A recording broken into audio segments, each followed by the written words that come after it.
Dios le bendiga, amados televidentes de aquí de la ciudad de Jacksonville. Este es el pastor Héctor Rivera, pastor de la Iglesia Bautista de Mandarín, aquí en la ciudad de Jacksonville. Y ahora este es nuestro ministerio Palabras de Vida. Qué triste, ¿verdad, amado? Que estamos viviendo en un mundo que anda en un desenfreno. O sea que estos tiempos en los que estamos viviendo, todo es cuestionado. La veracidad de la palabra de Dios es cuestionada hoy en día. Aún la existencia de Dios y aún la deidad de nuestro Señor Jesucristo también es cuestionada. ¿Será Dios real?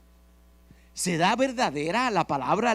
¿La Biblia será verdad que es la palabra de Dios? Entonces, todo es cuestionado. Entonces, esto sucede porque vivimos en una ciudad en donde los valores, el respeto, la disciplina ha ido en decadencia desde que llegó el posmodernismo, que rechaza lo establecido y quiere establecer su egocentrismo desenfrenado sin importarles las repercusiones o el daño que éstas puedan traer al mundo actual o a la sociedad actual, especialmente en esta sociedad en la que estamos viviendo. Es por eso que deseo que este mensaje, amado, tenga como finalidad demostrar que vivir bajo la cultura del reino de nuestro Dios es vivir bajo principios establecidos en su gloriosa palabra y no por el desenfreno humanista, filosófico y científico que quieren desacreditar todo lo creado por parte de hombres y mujeres de mentes reprobadas por parte de Dios. Usted sabe que son estas personas, ya Dios los desechó. Es como si ellos estuvieran ahora mismo blasfemando con todo lo que es Dios, con todo lo del reino de nuestro Dios. Entonces, amado, en los tiempos de Jesús, el hombre andaba envuelto en todo tipo de culturas paganas, religiosas, que era lo que existía entre griegos y judíos de aquel entonces. Para los judíos, su cultura religiosa era más importante que su relación con Dios.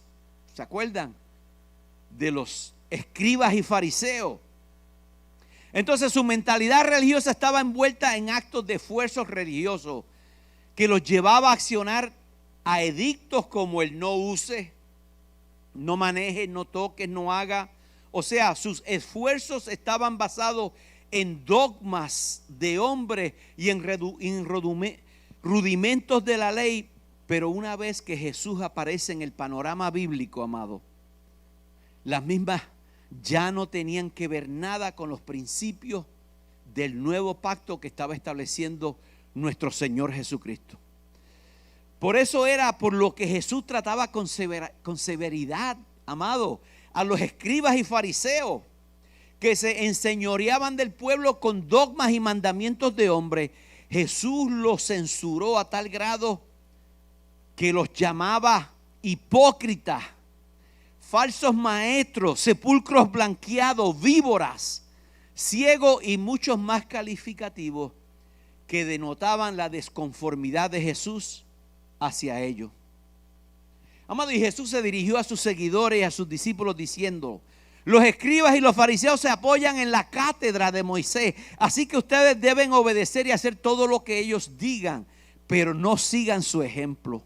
¿Verdad? Qué triste es que usted trate de aprender alguna enseñanza de alguien, pero que usted sabe cómo esa persona se desempeña o se desenvuelve.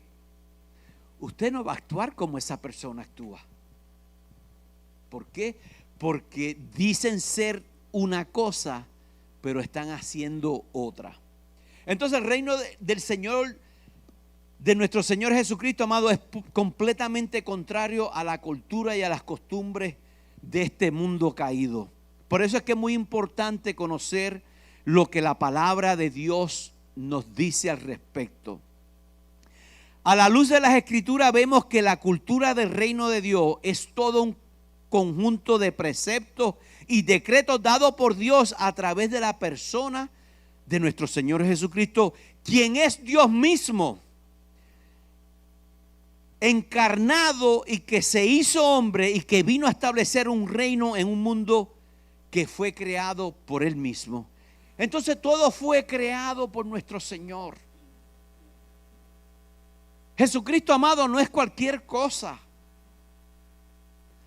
Jesucristo no es un profeta. Jesucristo no es un maestro. Jesucristo es el Dios Shaddai. Es el Dios Rafa. Es el Dios Nisi. Es el Dios que creó todo. Lo más grande.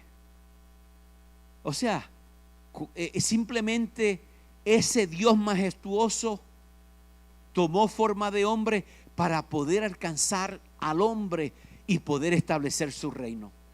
Porque no lo pudo hacer con el antiguo pacto. Y Él quiso venir a darnos vida y vida en abundancia. Cuando hablamos de cultura, amado, el mismo diccionario de la lengua española define a cultura como un conjunto de modos de vida y costumbres de un grupo de personas, de pueblos y naciones. Ustedes saben que a veces usted puede oír diferentes culturas, ya sea de Centroamérica, Suramérica, de cómo visten, de qué cosas comen. En un lugar comen mangú, en otro comen mofongo, en otro comen pasteles y en otra tamales. Dice, tenemos diferente comida, diferentes bailes folclóricos. ¿Por qué? Porque nacen de nuestra cultura. Entonces, cuando vemos que es un conjunto de modos, de vida, de costumbres de un grupo de personas, pueblos y naciones, hay dos culturas en la sociedad de hoy en día. Está la cultura del mundo y está la cultura del reino de nuestro Señor. Entonces, no hemos sido trasladados, amado, de un mundo a otro, sino de una cultura a otra nosotros los creyentes. Jesús y los apóstoles dejaron ver claramente que existen dos culturas o dos estilos de vida. Jesús menciona que hay dos tipos de nacimiento. El uno es que es natural y el otro es espiritual. La cultura del mundo se origina ¿dónde? En la carne, mientras que la cultura del reino tiene su esencia a través del Espíritu de Dios.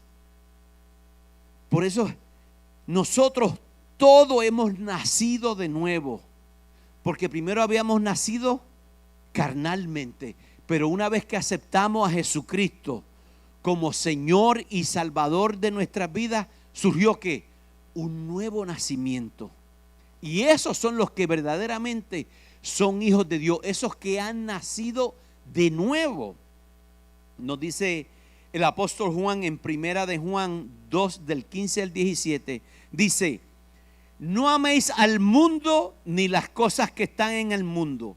Si alguno ama al mundo, el amor del Padre no está en él, porque todo lo que hay en el mundo, oigan bien, amado, los deseos de la carne, los deseos de los ojos y la vanagloria de la vida no provienen del Padre, sino de ¿dónde? ¿De qué cultura provienen? Del mundo. Dice, y el mundo pasa y sus deseos, pero el que hace la voluntad de Dios permanece para siempre. Qué tremenda es la palabra, ¿verdad, amados? Entonces, amados, la Biblia es muy clara cuando hace distinción entre lo que es una persona y el que es un discípulo. Los discípulos son todas aquellas personas que deciden seguir las enseñanzas de su maestro. ¿Quién es nuestro maestro? Nuestro Señor Jesús, nuestro Señor y Salvador. ¿Con la ayuda de quién? Del Espíritu Santo. Miren, la obra de Dios en nuestras vidas es tan gloriosa y tan amorosa que el Señor no nos dejó solo, sino que nos dejó un ayudador que nos ayuda no solo a entender la palabra de Dios, sino a que la pongamos por obra. Nos dejó a su Espíritu Santo. Pablo nos dice en Colosenses 1, 12 y 13, dando gracias al Padre que nos ha capacitado para compartir la herencia de los santos en la luz, porque Él nos libró del dominio de las tinieblas y nos trasladó al reino de su Hijo amado. Qué tremendo es el Señor. ¿Sabían que nosotros antes de conocer a Cristo andábamos en tinieblas? Antes de que ninguno de nosotros hubiéramos aceptado a nuestro Señor Jesucristo como Salvador de nuestra vida, nosotros andábamos en tinieblas. O andábamos en religiosidad, esa es otra. Y creíamos que estábamos bien, o que estábamos haciendo las cosas bien. Pero no fue hasta que llegó la luz del Evangelio a nuestras vidas y fuimos ejercitados por la obra del Espíritu Santo a recibir al Señor como nuestro Señor y Salvador. Fue que, como yo le he dicho muchas veces, yo leía la palabra de Dios y no la entendía cuando yo era católico. ¿Por qué? Porque me faltaba la persona del Espíritu Santo en mi vida. Miren lo que dicen estas dos culturas que hay. Entonces la cultura de la ley, que la que había en los tiempos de Jesús, decía ojo por ojo y diente por diente. ¿Usted sabe cuál es la cultura de hoy? La cultura del mundo actual, ¿sabe cuál es? Tú me la haces y tú me la pagas. Qué tremenda, ¿verdad, amado? Que, como dice, dos culturas completamente opuestas a quien es nuestro Señor Jesús. A ese que vino a morir por nosotros en la cruz del Calvario. Nos dice el apóstol Santiago en el capítulo 3, si van conmigo allí, comenzando en el versículo 13. Dice: ¿quién es sabio y entendido entre ustedes? ¿Se creen alguno de ustedes de los que están aquí sabios? ¿Usted cree que usted tiene un nivel ¿cómo dice? De ser intelectual como este joven con su mente entenebrecida que se graduó de la Universidad de Harvard? Dice: ¿quién es sabio y entendido entre ustedes, que demuestre por su buena conducta sus obras en la mansedumbre de la sabiduría? Pero si en su corazón ustedes tienen amargos celos y contienda, no se jactan ni mienten contra la verdad, esta no es la sabiduría que desciende de lo alto, sino que dice ahí que es terrenal, animal y diabólica. Cuando uno anda en pensamientos desenfrenados, de división, de celos, de injusticia, de maldad, está diciendo aquí la palabra de Dios que eso es ¿qué?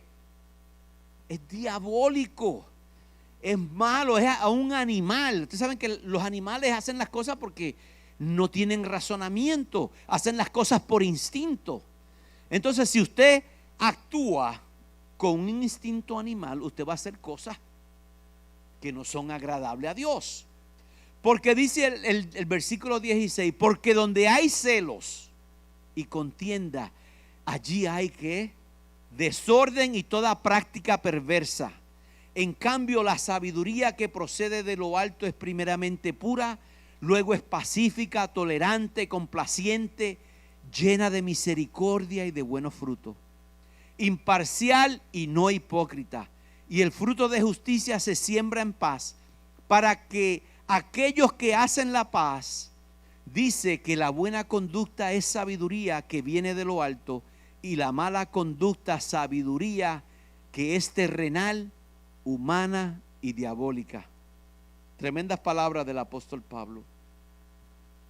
También Pedro, amado, habla de vivir en santidad, que es total contrario a vivir en la ignorancia guiada por los malos deseos.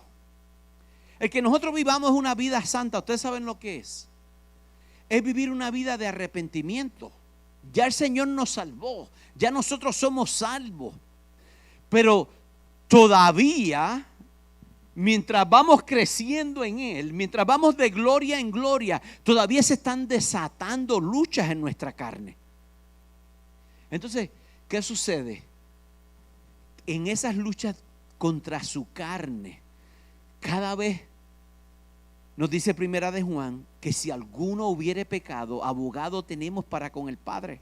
Y no solo que solo el abogado, también es nuestro juez, quien un día nos va a juzgar por las cosas que no hicimos.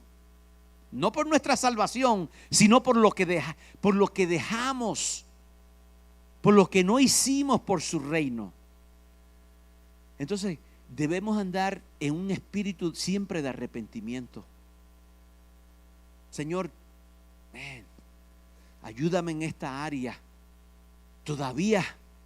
Porque miren, amados, ustedes saben lo otro contrario que sucede hoy, especialmente aún dentro supuestamente del reino del Señor, que se pueden levantar hombres supuestamente profetas y llenarlo su mente de toda filosofía y de toda cosa, como dice, de todo pensamiento positivo, y eso no va a cambiar su condición. No importa, por más palabrería que usted reciba, siempre van a haber lucha, siempre va a haber lucha en nuestra carne. Siempre van a haber cosas que todavía nosotros tenemos que entregarle al Señor, que tenemos que pedirle: Señor, ayúdanos. Entonces, ese es otro movimiento, especialmente estos que se conocen como la superfe, que es algo artificial, que no es real y verdadero. Entonces no importa cuánto pensamiento positivo, cuánta palabra positiva pueden depositar sobre ti, pueden llegar momentos de flaqueza, de pruebas. ¿Qué nos corresponde hacer? Simplemente postrarnos delante del trono de su gracia y decirle: Señor, ten misericordia de mí. Y eso es una actitud de una persona que desea vivir una vida santa. Eso es una actitud de humildad, que usted reconoce que usted con sus fuerzas no puede, pero con las de él sí puede. Y eso es lo que está esperando el Señor de nosotros. En Primera de Pedro, capítulo número 1, comenzando en el versículo dice 12: a ellos les fue revelado que no para sí mismos, sino para ustedes, administraban las cosas que ahora le han sido anunciadas, por los cuales le han sido predicado el evangelio por el Espíritu Santo enviado del cielo, cosas que hasta los ángeles anhelan contemplar. Por eso, con la mente preparada para actuar y siendo sobrio, pongan su esperanza completamente ¿en qué? En la gracia que les ha sido traída en la revelación de nuestro Señor Jesucristo. Como hijos obedientes, no os conforméis a las pasiones que antes tenían, estando en su ignorancia. Antes bien, así como aquel que los ha llamado es santo, también sean santos ustedes en todo aspecto de su manera de vivir. Porque escrito está: sean santos, porque ¿qué? Porque yo soy santo. Entonces, amado, el apóstol Juan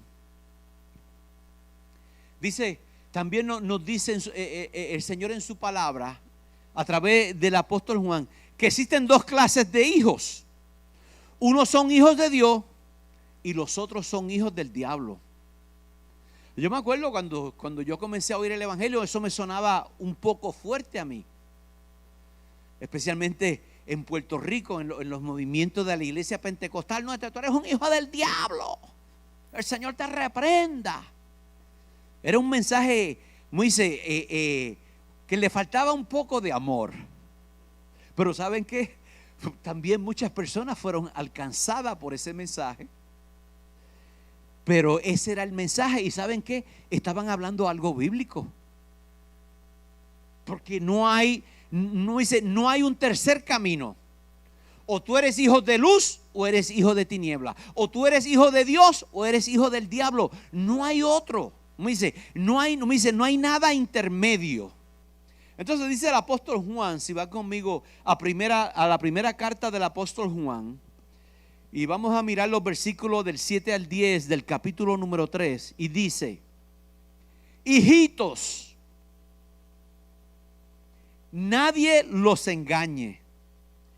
El que practica justicia, que dice ahí, es que es justo, como Él es justo.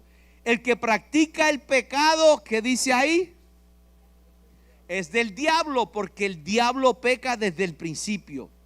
Para esto fue manifestado el Hijo de Dios, para deshacer las obras del diablo. Todo aquel que ha nacido de Dios, ahí es que está la diferencia en esta palabra, no practica. Nosotros no practicamos el pecado. Todavía estamos luchando con pecado, pero nosotros no practicamos el pecado como el mundo allá afuera practica el pecado. O sea, ese es su desenvolvimiento natural, porque no han conocido al Señor Jesús.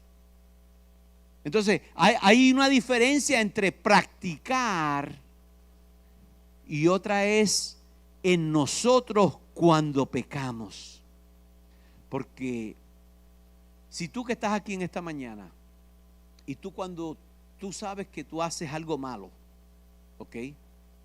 Tú no sientes remordimiento en cómo le hablaste a tu esposa, en cómo le hablaste a tu jefe, a tu vecino, a tus hijos, en cómo están tus relaciones.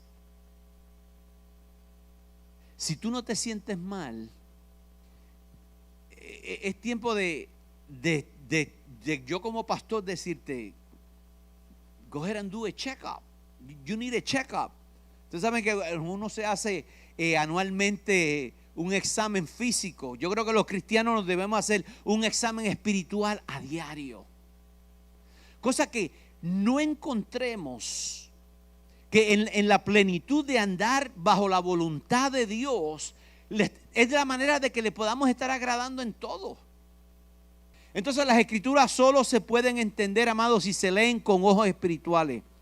Cuando un incrédulo lee las escrituras no las entiende porque su entendimiento está en un estado natural, o sea, el de una naturaleza caída, en un estado entenebrecido. Mas cuando se convierte a Cristo, él mismo deja de ser un simple lector de acontecimientos y preceptos bíblicos o historias bíblicas, porque el Espíritu le revela las cosas escondidas para que se las enseñe a otros, para que otros también sean iluminados de ese camino en el cual le dije ahorita que Jesús dijo: yo soy el camino, la verdad y la vida, y nadie viene al Padre sino a través de ¿quién? De mí. Y eso es lo que está esperando, amado, el Señor. Esas son las obras que Dios está esperando de cada uno de nosotros, de que nosotros seamos luz en medio de las tinieblas. Jesús enseñó a sus discípulos los principios del reino de Dios. Jesús mostró que el reino de Dios es básicamente el gobierno de Dios en nuestras vidas. Jesús fue y será la máxima expresión de su misión hacia toda autoridad. Él se sujetó hasta lo máximo, muriendo por ti y por mí en la cruz del Calvario. A sus discípulos les dijo que Él no hacía ni hablaba nada que su Padre no le autorizara. Jesucristo mostró una sujeción completamente extrema hacia su Padre. Entonces, amado, el reino de Dios implica la autoridad de Dios sobre los hombres. Jesús apela a esta autoridad delegada cuando dice en Mateo 28, 18 y 19, Jesús se acercó y les dijo: toda autoridad ha sido dada en el cielo y en la tierra. Por tanto, vayan y hagan discípulos en todas las naciones, bautícelos en el nombre del Padre, del Hijo y del Espíritu Santo. Amado, el lenguaje de Jesús era el lenguaje del reino. Él daba mandamientos y enseñaba los principios del reino de Él mismo, el reino de su Padre. Mateo 28, 20, enséñales a cumplir todas las cosas que les he mandado, y yo estaré con ustedes, ¿cuándo? Todos los días hasta el fin del mundo. Amado, nosotros no estamos solos. No, amado, no uses excusa de que tú no puedes. No uses excusa de que tú no tienes tiempo, porque ninguno de nosotros podemos excusarnos delante del Señor. No tenemos excusa. No tenemos excusa por no vivir una vida que agrade a Dios. No tenemos excusa porque no le estemos hablando a otros del Señor. Amado, acuérdense lo que le mencioné también al principio: el juicio del trono blanco va a ser para nosotros los hijos de Dios, donde Dios nos va a cuestionar a cada uno de nosotros qué hicimos nosotros con todo lo que Él nos dio. Cuando Jesús enseñó a orar a sus discípulos, les dijo: ustedes deben orar así. Cuando ustedes oren, no sean repetitivos como los paganos que piensan que por hablar mucho serán escuchados. No sean como ellos, porque su Padre ya sabe lo que ustedes tienen necesidad antes de que ustedes le pidan. Por eso ustedes deben orar así: Padre nuestro que estás en los cielos, santificado sea tu nombre. Venga tu reino y que se haga tu voluntad en la tierra como es en el cielo. Dios quiere que se haga la voluntad de Él en tu vida, ¿ok? Que se haga la voluntad en tu vida como cuál, como la que Él está establecida, ¿dónde? En los cielos. Las enseñanzas de Jesús, amado, eran mandatos. Jamás Jesús le dio a sus discípulos oportunidad para sugerencia. Mira qué tremendo. Jesús no le dio oportunidad para sugerencia. ¿Qué es lo que sucede? Como hoy día, especialmente se están graduando muchos jóvenes de seminarios, quieren cuestionar aún lo establecido ya por la palabra de Dios. Miren hasta dónde ha llegado la herejía a este mundo. El Señor Jesús no le dio oportunidad a sus discípulos a sugerencia. Mateo 5:19 dice: de manera que cualquiera que quebrante uno de estos mandamientos muy pequeños y así enseña a los demás, será considerado muy pequeño en el reino de los cielos, pero cualquiera que los practique y los enseñe será considerado ¿qué? Grande en el reino de los cielos. Entonces, amado, cuando hacemos discípulos, tenemos que hacerlo con la autoridad delegada por parte de ¿quién? De nuestro Señor Jesucristo. Porque Él les dijo: enséñenles a obedecer todas las cosas que yo les mandé. De la misma forma que yo les enseñé que obedecieran, asimismo enseñen a los discípulos a que obedezcan, porque esta es la característica principal de lo que es el reino de Dios.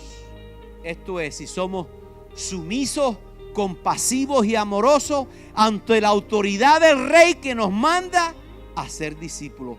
Y nos ponemos de pie y terminamos con él.